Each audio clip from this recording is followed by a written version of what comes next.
B-cell acute lymphoblastic leukemia is a blood cancer that can spread very quickly. It occurs when the bone marrow produces too many immature white blood cells, crowding out healthy cells, which means the immune system cannot do its job of protecting you against foreign invaders. B-cell ALL is the most common pediatric cancer and carries an excellent cure rate of about 80%. However, there are kids who do not respond to the treatments and relapse. After relapsing, the prognosis becomes very poor. Only around 10% will still be alive in 5 years. But it does not have to be this way any longer, as scientists have discovered a new treatment for relapsed B-cell ALL called the CAR T-cell therapy. Chimeric antigen receptor T-cell therapy is a revolutionary new treatment for refractory and relapsed leukemia. It involves a simple, life-saving blood sample from the patient and a very costly, sometimes difficult process for the physicians. After the blood sample is extracted, physicians start the process by extracting the T-cells from the blood. The T-cells are collected via apheresis, which takes out one or more blood components.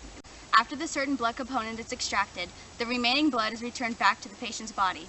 Once the T-cells are extracted, they are genetically modified in the lab to produce chimeric antigen receptors on their surface. The former T-cells are known as CAR T-cells at this point of the process. They now need to be multiplied to be effective. Scientists multiply the CAR T-cells by culturing the cells with vitamins, minerals, and sugar in the lab. Researchers then add polystyrene beads coated with two antibodies, CD3 and CD28. They are then frozen until enough of the CAR T-cells can be sent to the hospital to be administered to the patient. After the CAR T-cells are infused into the patient, they begin to rapidly increase in number again.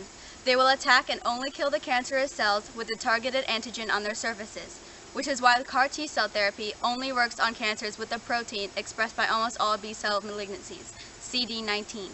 CAR T-cells remain in the body for a long time after the infusion and protect against recurrence by continuing to kill cancer cells. One of the side effects is cytokine release syndrome. Due to T-cell activation, large amounts of cytokines, which are chemical messengers that help T-cells, are produced, and that may lead to low blood pressure, low lung function, and high fevers. Another side effect is B-cell aplasia, which is low B cells. Because CAR T-cells kill both cancerous and normal B cells, B-cell aplasia is an expected side effect, and no long-term side effects have been reported from B-cell aplasia. Another well-known side effect of CAR T-cell therapy is tumor lysis syndrome. It can be life-threatening and occurs when many cells die at once. 90% of children with B-cell ALL went into complete remission or disappearance of their cancer after receiving this therapy. Overall, CAR T-cell therapy is a very promising new treatment for B-cell cancers, particularly B-cell ALL, and scientists are still discovering the amazing cure rates that can be achieved while using this therapy.